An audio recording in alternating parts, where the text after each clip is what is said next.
이번 고난 주간에는 주님의 십자가를 향해 가던 그 행로에 그 길에 동행했던 쓰임받았던 동행물들을 함께 살펴보고자 합니다.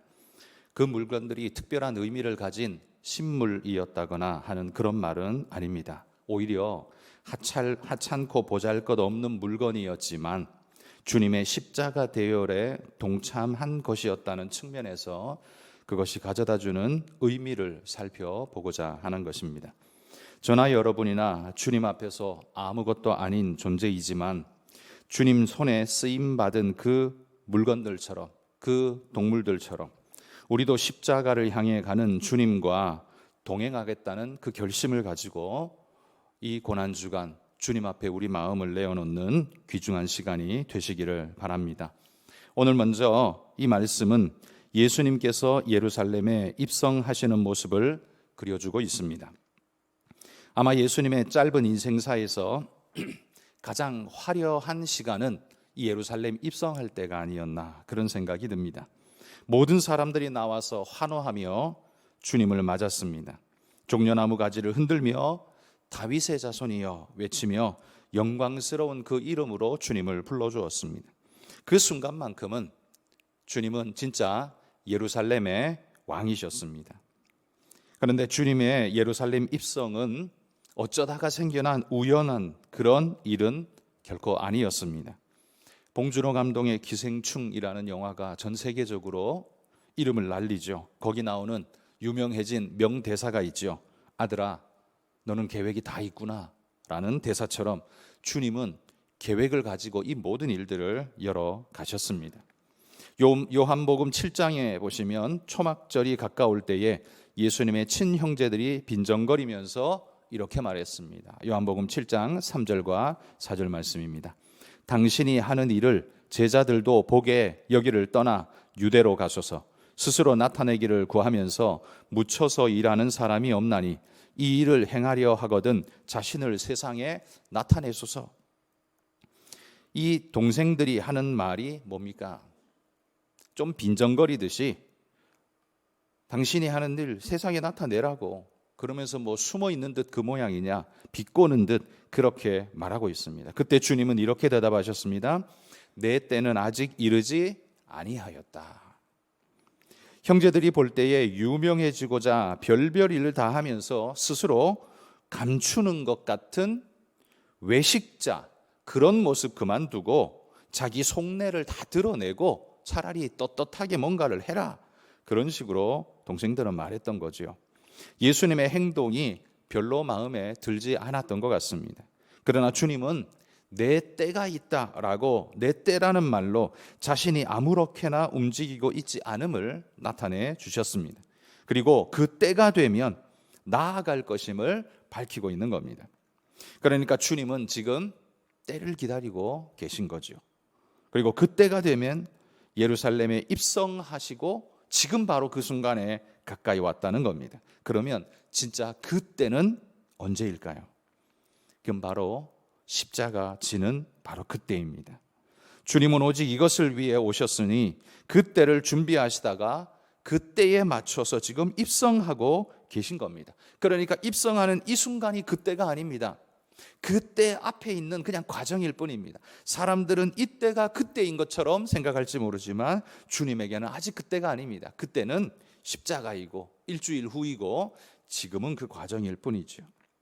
주님은 지금 이렇게나 올라가신 것이 아무런 마음 없이 그냥 올라가신 것이 아니라 십자가를 향해 계산된 발걸음을 옮기고 계신 겁니다. 자, 그런데 이렇게 올라가시면서 오늘 본문에 보면 뜬금없이 메인 나귀, 그것도 새끼를 풀어오라 이렇게 명령합니다. 오늘 본문 2, 3절에 이렇게 말하죠. 이르시되 너희는 맞은편 마을로 가라. 그리하면 곧 메인 나귀와 나귀 새끼가 함께 있는 것을 보리니 풀어 내게로 끌고 오라.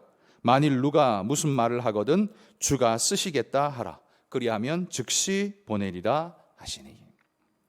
그냥 입성하시면 되지 굳이 또 나귀를 타시겠다고, 그것도 남의 나귀를 끌고 오게 하시는 이유는 도대체 뭡니까? 그건 폼나게 한번 입성해 보시려고 하시는 것이 아니죠. 4절에 그 답이 나옵니다. 말씀을 이루려 하심이죠. 이게 무슨 말씀인가 하면 구약 선지자가 이에 대해 예언해 둔 말씀이 그대로 이루어졌음을 나타내기 위해서, 이 일은 우연히 생겨난 어떤 일이 아니라 이미 하나님 안에서 계획되었고 예고되었고 하나님께서 뜻하신 바로 그 일이라는 것을 나타내기 위해서 주님은 굳이 어린 나귀 새끼를 가져다가 타고 계시다는 거죠. 그 구약의 예언 말씀이 뭡니까? 스가랴서 9장 9절 말씀입니다. 제가 읽어드리겠습니다. 시온에 따라 크게 기뻐할지어다. 예루살렘에 따라 즐거이 부를지어다. 보라, 내 왕이 내게 임하시나니 그는 공의로우시며 구원을 베푸시며 겸손하여서 나귀를 타시나니 나귀의 작은 것 곧 나귀 새끼니라. 한마디로 이 어린 나귀가, 이 나귀 새끼가 전달하는 메시지는 뭐냐 하면 나는 약속의 성취자다라는 사실을 보여주고 있다는 말이죠. 세계 역사에서 늘 등장하는 그냥 위대한 인물 중에 하나가 아니라 예루살렘의 주인으로 입성했던 수십 명의 그 역사적인 왕들 중에 하나가 아니라, 그게 아니라 성경이 말한 바로 그 왕이라는 말입니다. 성경이 약속하고 예언했던 바로 그 왕. 보통 왕으로 기름 부음 받으면 보통 그 왕들은 뭘 타고 예루살렘에 들어왔냐면 장성한 노새입니다. 건강한 노새. 솔로몬도 기드론 시내에서 기름 부음 받고 그 장성한 건장한 노새를 타고 입성했습니다. 늠름한 입성이죠. 그러나 예루살렘을 입성할 때는 말을 타지 않습니다. 우리가 볼 때는 말이 훨씬 폼나 보이지만 말은 언제나 강한 힘, 빠른 전투력, 그래서 그건 늘 공격용 무기, 전쟁을 상징하는 것이었습니다. 그래서 예루살렘에는 말을 타고 입성할 수가 없었습니다.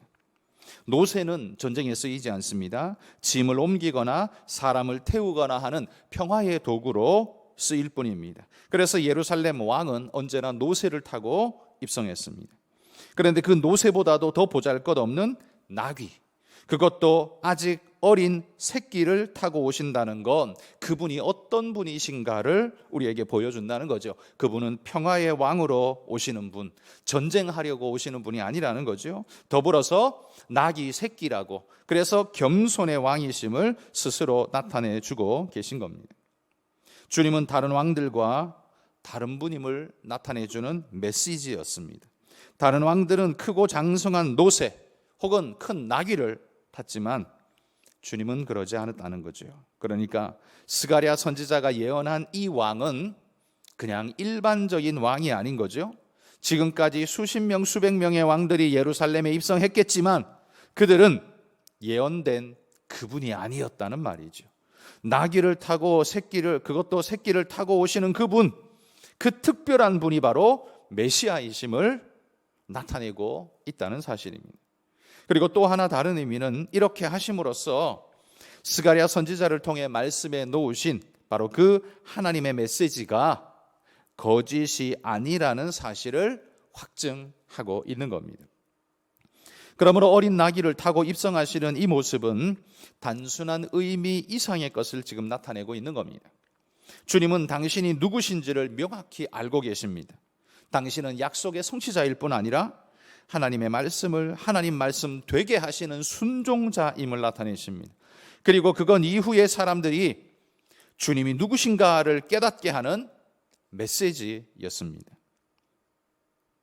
사람들은 호산나 다윗의 자손이여 이렇게 환호하고 있지만 곧 십자가에 매달아라는 말로 바뀔 것을 주님은 알고 계셨습니다. 그러나 그렇게 외치는 그들이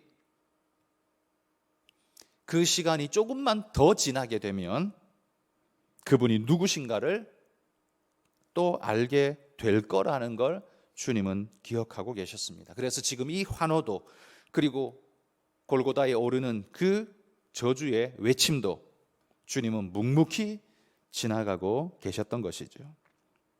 주님은 그 메시지를 바로 이 어린 나귀를 타고 올라가는 퍼포먼스를 통해서 그들의 뇌리에 새겨주고 계신 겁니다. 내가 누구인가를 기억하라라는 거죠.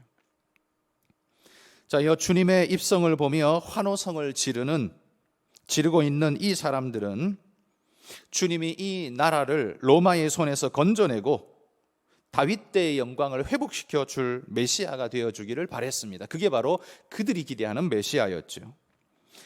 그런데 알고 보니 예수님은 또 다윗의 후손이라고 합니다. 그러니 더더욱 기대치가 높아졌던 것입니다. 그래서 외칩니다. 호산나 다윗의 자손이여. 종려나무 가지를 흔들며 개선가를 부르듯 승리의 노래를 지금 부르고 있는 겁니다. 그들이 알고 있는 것이 뭡니까? 주님이 다윗의 후손이라는 것과 자신들을 구원해 줄 메시아가 되기를 바라는 그 기대가 한껏 부풀어져서 그 목소리가 높아지고 있는 겁니다. 그러나 반대로 그들이 몰랐던 것은 뭡니까?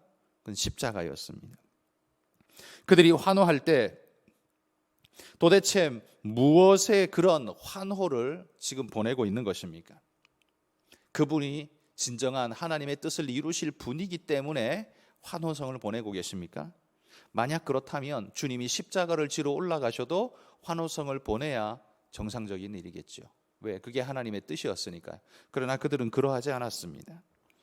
예루살렘에 입성하는 지금은 환호합니다. 그런데 십자가 지러 갈 때는 저주합니다. 그러면 지금 그들의 환호는 뭐겠습니까? 그들은 무엇에 대해서 지금 환호하고 있는 겁니까? 사실 엄밀히 따지고 보면 그들이 환호하는 것은 그분이 메시아이기 때문이 아닙니다. 그들의 기대에 환호하고 있는 겁니다. 자신들의 기대에 환호하고 있는 겁니다. 주님께 환호를 보내고 있지만 사실은 그들의 기대에 들떠서 환호를 보내고 있을 뿐이라는 말이죠. 주님이 십자가 지실 것임을 누구도 생각지 않았습니다. 그들은 칼을 들고 로마를 물리치며 다윗의 영광을 회복하여서 자신들에게 영광을 안겨줄 거라고 기대했기에 지금 흥분하고 있는 겁니다. 그런데 이랬던 이들이 단 5일 만에 십자가에 못 박아라 라는 말로 돌아서는 이유가 무엇이겠습니까? 그건 그들의 기대를 비껴갔기 때문입니다. 기대가 그래서 분노가 돼버린 겁니다. 자신들은 이러이러하리라 기대했는데, 그래서 환호성, 종려나무 가지를 흔들며 옷을 깔아주고 했었는데 주님은 십자가를 질 것이라고 하니 이건 말도 안 되는 일인 거죠. 십자가 지고 죽는 것이 어찌 메시아의 길이냐, 그렇죠? 구원자 그리스도라면 승리를 안겨주고 감격을 안겨줘야지. 그런데 그들 중에 단 한 사람도 주님의 구원 방식을 이해한 사람은 없었습니다. 제자들마저도 그랬다는 거죠. 결국 보십시오. 이 사람들의 환호는 무엇입니까? 주님을 향하고 있는 것 같지만 사실은 그들의 환호는 자신들의 기대를 향하고 있을 뿐입니다. 주님을 바라는 게 아니라 거기에서 떨어지는 콩고물을 바라고 있을 뿐이라는 말이죠. 하나님이 어떤 뜻을 가지고 계시든 상관없습니다. 자신들이 원하는 방식대로 결과물을 만들어낼 때 그들의 메시아가 되는 것입니다. 여러분, 우리는 주님을 나의 주님이라고 고백할 때 나의 원하는 바를 이루어 주실 것이라는 기대 속에서 그분을 주님이라고 부르고 있다면 그건 종려나무 가지를 흔들고 지금 환호를 부르다가 곧 십자가 앞에서 저주를 쏟아내는 그들과 다를 바 없는 신앙의 모습 아니겠습니까? 그분이 나의 기대를 채워줄 어떤 것을 가지고 있는 분이기 때문에 내가 환호를 하고 있다면 그건 결국 그분을 환호하는 게 아니라 나의 기대를 환호하고 있을 뿐이라는 거지요. 그분을 믿는 게 아니라 내가 얻을 어떤 것을 나는 믿고 있을 뿐이라는 거죠. 내 자식을 대학에 합격시켜 주시고 좋은 직장에도 취직시켜 주시고 나를 아프지 않게 해주시고 아픈 것은 말끔하게 낫게 해주실 그런 것을 기대하십니까? 그런 게 찾아올 수 있지만 그런 희망은 나쁜 것이 아니지만 그러나 여러분, 내가 바라는 그 조건이 그분을 메시아로 만드는 건 아니라는 말입니다. 이게 무슨 말인지 이해가 되시죠? 우리는 그분을 메시아 되게 만드는 게 아닙니다. 그분은 메시아인 것입니다. 지금 환호하고 있는 군중들은 자신들의 기대에 부응하여서 환호하고 있는 것이지 그분 자신을 순전하게 받아들이고 있는 건 아니라는 말입니다. 진짜 주님이 주님이심을 믿는다면 그분의 방식마저도 인정하고 믿고 따를 때 그게 진짜 주님을 믿는 자의 모습 아니겠습니까? 내 기대와 내 기쁨을 충족시켜주는 그런 존재를 필요로 하신다면 그건 주님이 아니죠. 궁극적으로 따져보면 그 존재는 내 기대를 충족시키는 나의 종일 뿐인 겁니다. 여기 주님을 안다 말하지만 그래서 환호성을 부르고 있지만 주님을 몰랐던 이 사람들을 주목해 보십시오. 이 사람들의 얼굴에서 혹시 내 얼굴이 보이지 않습니까? 주님이 고난당하셔야 하는 이유가 다른 어떤 것이 아니라 내 기대를 저버린 때문이라면 그건 바로 내가 대제사장이고 내가 바리새인이고 내가 십자가 분병일 뿐인 것입니다. 그들은 주님을 따라가는 것이 아니라 주님을 끌고 가는 것입니다. 내 원하는 대로 만들어내라. 그러면 내가 너를 메시아라고 불러주마. 나는 이러이러한 걸 원하니 너는 이렇게 해라. 그건 주님이 아니라 종을 만드는 거죠. 주님께 순종하는 게 아니라 주님을 핸들링하려고 하는 겁니다.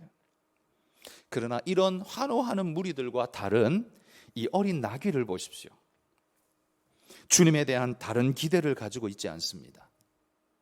나를 쓰신다면 언제든지 쓰이겠습니다 라는 묵묵한 자세로 주님을 지금 모시고 있는 이 어린 나귀. 종려나무 가지를 밟고 가지만 자신의 기대에 흥분하고 있지 않습니다. 그냥 주님과 묵묵히 동행할 뿐입니다. 오늘 십자가의 동행물이라는 주제의 첫 번째 대상은 바로 이 어린 나귀입니다. 주님과 함께 십자가를 향해 가고 있는 이 어린 나귀를 통해서 보여주시는 주님의 메시지가 무엇인가? 그 첫 번째는 힘의 방법으로 구원하는 것이 아니라는 사실을 주님은 이 어린 나귀를 통해서 보여주고 있습니다. 힘의 방법으로 구원할 것 같으면 주님은 말을 타고 입성하셨을 겁니다. 여러분, 힘의 방법이란 뭡니까? 그건 칼을 의미하는 거죠. 무력의 힘을 말하는 겁니다. 그건 누구나가 생각하는 바로 사람의 방법입니다. 이 이스라엘을 로마에서 건지려면 생각해낼 수 있는 유일한 방법, 그건 칼이었습니다. 무력이지요. 그게 사람의 방법입니다. 그러기에 종려나무 가지를 흔드는 그들의 머릿속에는 종려나무 가지를 흔들고 있지만 머릿속에는 칼이 왔다 갔다 하고 있을 뿐입니다. 로마를 물리치는 강력한 힘을 기대하고 있는 겁니다. 그러나 주님이 나귀 새끼를 타심은 주님의 구원 방법이 그런 힘의 방법이 아니라는 걸 지금 조용히 나타내 주고 계신 것입니다. 너희는 그렇게 환호할지 모르지만 나는 하나님의 방법, 이 길을 간다는 겁니다. 만약에 주님이 힘의 방법으로 구원을 이루고자 하셨다면 주님은 아마 멋진 백마 혹은 윤기 나는 흑마를 타고 멋지게 입성하셨겠지요. 그러나 주님께서 예루살렘에 입성하시는 이 순간 그냥 걸어서 입성해도 되는데 굳이 나귀, 그것도 새끼를 풀어오게 하셔서 입성하시는 것은 자랑하려고 하는 게 아닙니다. 이게 메시지라는 말입니다. 그때 누구도 주님이 이 메시지, 주님이 주시는 이 메시지를 알아본 사람은 없었습니다. 제자들마저도 군중의 그 기대와 흥분에 감염되어서 흥분하고 있을 뿐 주님의 메시지를 듣지 못했습니다. 나중에 주님 부활하시고 난 다음에, 성령 받고 난 다음에야 그거였구나 깨닫고 성경에다가 기록을 했던 것입니다. 이 어린 나귀가 우리에게 보여주는 메시지 첫 번째는 주님은 힘의 방법으로 구원하는 게 아니라는 겁니다. 너희들이 아무리 그걸 기대하고 나에게 환호성을 지르며 그걸 나에게 요구한다 해도 나는 그 방법으로 하지 않을 거다. 나는 평화의 방법으로, 나를 희생하는 사랑의 방법으로 할 것이라고 주님은 이 나귀 새끼를 통해서 보여주고 계신다는 거죠. 두 번째, 이 어린 나귀 새끼가 보여주는 메시지는 뭐냐면 사람에게 익숙한 길들여진 방법이 아니라는 것을 보여주는 메시지이죠. 여러분, 주님이 나귀를 택하실 때 익숙하게 사람에게 길들여진 장성한 나귀를 택해야 사실은 안정감이 있고 튼튼하고 힘이 있지 않습니까? 다른 사람 입장에서도요, 사람을 익숙하게 태워본 능숙한 나귀여야지 안정감을 더 가질 수밖에 없는 겁니다. 태워본 적 없는 새끼 나귀 같으면 이게 사람을 어떻게 태워야 하는지도 모르고 날뛰기도 할 것이고 연약해가지고 비틀거릴지도 모르고 이 얼마나 불안한 일입니까? 편할 리가 없습니다. 편하고자 한다면 큰 나귀를 타야 합니다. 그러나 주님께서 나귀 새끼를 굳이 택하신 것은 그게 메시지라는 말이죠. 주님의 구원 방법은 사람에게 익숙한, 사람에게 길들여진 그런 방법이 아닐 것임을 바로 이 어린 나귀를 통해서 우리에게 보여주고 계시다라는 겁니다. 그리고 세 번째, 이 어린 나귀가 보여주는 메시지가 뭐냐 하면 무가치를 가치로 쓰실 것임을 우리에게 보여주는 것이라는 거죠. 여러분, 나귀 새끼는 잠재적 가치를 가졌다라고 우리는 평가할 수 있습니다. 그래서 삶에 여유가 있을 때는요, 새끼를 키우는 게 낫습니다. 왜? 지금은 먹고 살 수 있으니까 미래를 위해서 새끼를 키우는 게 낫습니다. 그러나 당장 먹고 살 게 없고 당장 타고 갈 게 없다면 나귀 새끼는 좋은 게 아닙니다. 가치가 떨어지죠. 장성한 큰 나귀가 그게 가치 있는 겁니다. 그 당시에는 내일을 기대할 만큼 여유 있는 시대가 결코 아니었습니다. 오늘 하루하루를 먹고 살아가는 겨우겨우 근근히, 그래서 나귀 새끼는 값으로 쳐도 앞으로 오랜 시간이 걸리고 많은 걸 먹여야 하니까, 투자가 많이 들어가야만 하니까 지금 당장은 가치가 낮을 수밖에 없는 거죠. 장성할 때까지 시간과 품이 많이 들기 때문에 지금보다는 지금 당장 쓸 수 있는 튼튼하고 강한 어른 나귀가 훨씬 더 가치 있는 겁니다. 그런데 굳이 새끼를 택하신 이유가 뭐겠습니까? 그건 안전성을 원한다거나 익숙함을 원한다거나 그게 아닙니다. 무가치, 지금 너희들이 무가치라고 말할 수밖에 없는 이 어린 나귀, 사람을 태워본 적도 없는 어린 나귀, 이 무가치를 내가 가치로 만들어 쓰시겠다는 주님의 메시지 아니겠습니까? 여러분, 우리가 세상에 얼마만큼 가치가 있습니까? 오늘 물질주의 시대에서는 내 연봉이 사람의 가치로 매겨지고 있습니다. 내가 타고 있는 차의 볼륨이 내 가치를, 내가 살고 있는 내 집의 가치가 내 가치로 치환되어져서 그렇게 인정되어지는 시대를 살아가고 있습니다. 그렇다면 여러분, 그런 시대 속에서 저와 여러분은 지금 얼마짜리 가치입니까? 세상이 기대하고 흥분할 만한 가치를 지니고 있습니까? 예수님이 입성하실 때 그때까지, 주님이 타시기 전까지 그 어린 나귀를 보면서 흥분한 사람, 기대했던 사람 아무도 없었습니다. 그 나귀를 타고 싶어 한 사람도 아무도 없었습니다. 힘도 없고 불안정하기 때문이죠. 그러나 그런 무가치를 주님이 지금 불러서 가치로, 그것도 어마어마한 가치로 1호 차량으로 주님께서 만들어 쓰시고 있다는 거죠. 여러분, 우리가 세상에 무가치하고 연약하고 볼품없어도 하나님이 쓰시면 하나님짜리의 가치가 된다는 사실을 우리가 늘 기억하면서 그런 마음으로 주님 앞에 쓰임받고 살아가시기를 소망합니다. 우리는 이런 설교를 많이 들어서 잘 알고 있습니다. 그러나 세상에만 나가면 세상의 가치 척도 때문에 성경 말씀을 통해서 가치라고 배웠던 것이 가치를 다 잃어버리고 세상의 가치로 자꾸만 나도 나를 평가하고 세상을 평가하는 그런 모습으로 우리가 빨려 들어가게 되죠. 그러면서 그런 눈으로 나를 볼 때마다 나는 위축될 수밖에 없는 겁니다. 그러나 내가 태우고 모시는 그분이 여러분 누구인가를 잊지 마시기 바랍니다. 무가치를 가치로 승격시키시는 하나님의 손에 쓰임 받는다는 것이 여러분 이게 얼마나 영광스러운 일인가를 감격하면서 그 종려나무 가지를 흔드는 그들은 자기 기대에 들떠서 환호하고 있지만 오히려 이 어린 나귀 새끼는 무가치한 나를 들어 써주시는 하나님의 그 은혜에 감격하면서 지금 주님 앞에 쓰임받고 있지 않습니까? 이 자세가 바로 그리스도인의 자세여야 한다는 거죠. 환호성을 지르고 있는 그 자세는 세상의 자세입니다. 주님을 향하고 있는 것 같지만 그건 세상의 자세입니다. 그러나 이 나귀 새끼처럼 어떤 기대에 부푼 것이 아니라 주님이 무가치한 나를, 아무것도 아닌 나를 써주시고 나를 가치 있게 만드시고 내게 사랑과 은혜를 부어주신다는 그 감격에 겨워서 주님 앞에 쓰임받고 있는 그 나귀야말로 그게 진짜 주님 앞에 쓰임받는 자라는 말입니다. 여러분 교회에 선거를 해보면 저도 교회의 사역을 거진 30년을 했기 때문에 선거를 어디 한두 번 했겠습니까? 중직자 선거를 하면 새벽 예배에 코빼기도 안 보이던 분이 선거 한 달 전부터 열심히 나옵니다. 그분은 선거 끝나고 나면 나올까요? 안 나올까요? 100% 안 나옵니다.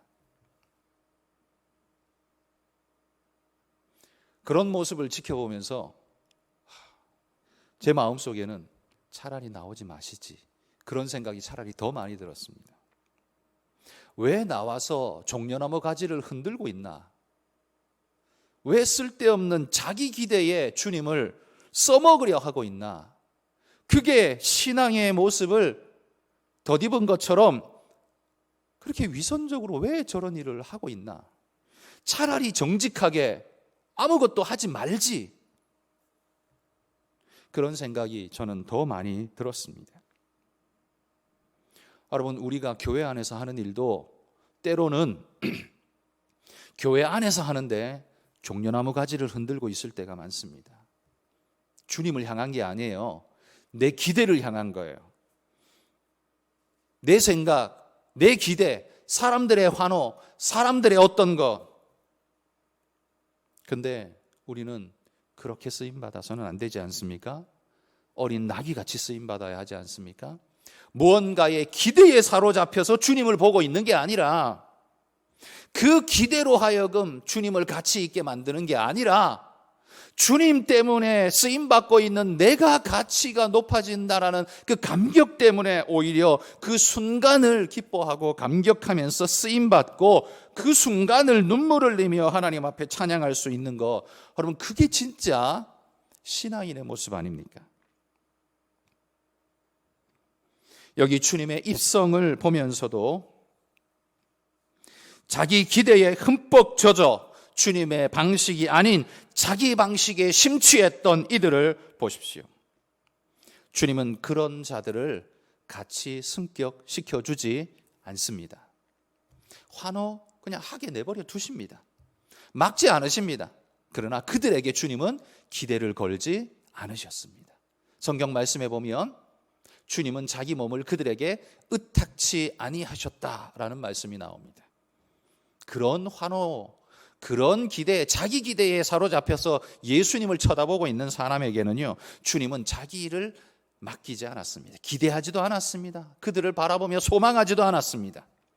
그러나 무가치하고 쓸모없다고 여겨지는, 아무도 관심받지 않는 약하고 작고 보잘것없는 어린 나귀 같은 우리를 불러서 같이 승격시켜 주시고 계신다는 사실을 믿을 때 그 감격 속에서 주님을 모시고 십자가의 행로를 올라가고 있는 이 어린 나귀야말로 우리가 가야 할 길이고 우리가 본받아야 할 모습이라는 말입니다. 여러분, 우리의 기대가 어디에 있는지 다시 한번 돌아보십시오. 주님을 환호하십니까? 아니면 주님이 주실 어떤 것, 주님이 줬으면 하는 어떤 것에 환호하고 계십니까? 여러분은 종려나무 가지를 흔들고 있습니까? 아니면 어린 나귀로서 주님을 모시고 가고 있습니까? 그게 십자가의 길이든 어떤 길이든 상관없이 어린 나귀는 그냥 뚜벅뚜벅 한 걸음씩 주님과 함께 그 길을 가고 있지 않습니까? 여러분, 이게 바로 신앙의 길이고 고난주간에 우리가 마음에 결단해야 할 바로 그것일 줄 믿습니다. 여러분, 하나님의 기대하시는 바가 오히려 우리에게 있으실 수 있도록 욥을 바라보며 하나님이 기대하고 사탄 앞에서 자랑하고 마음 뿌듯해 하셨던 그 주님의 모습처럼 우리를 보시며 그런 마음 가지실 수 있도록 여러분, 어린 나귀같이 묵묵하게 주님 앞에 쓰임받은 그 사실 자체만으로 감격하며 주어질 어떤 것, 내가 기대하는 어떤 것, 화려한 어떤 것을 바라지 않고 오직 주님만 바라보며 뚜벅뚜벅 십자가의 행로를 걸어갈 수 있는 여러분, 그런 우리 모두가 되실 수 있기를 주의 이름으로 축복합니다.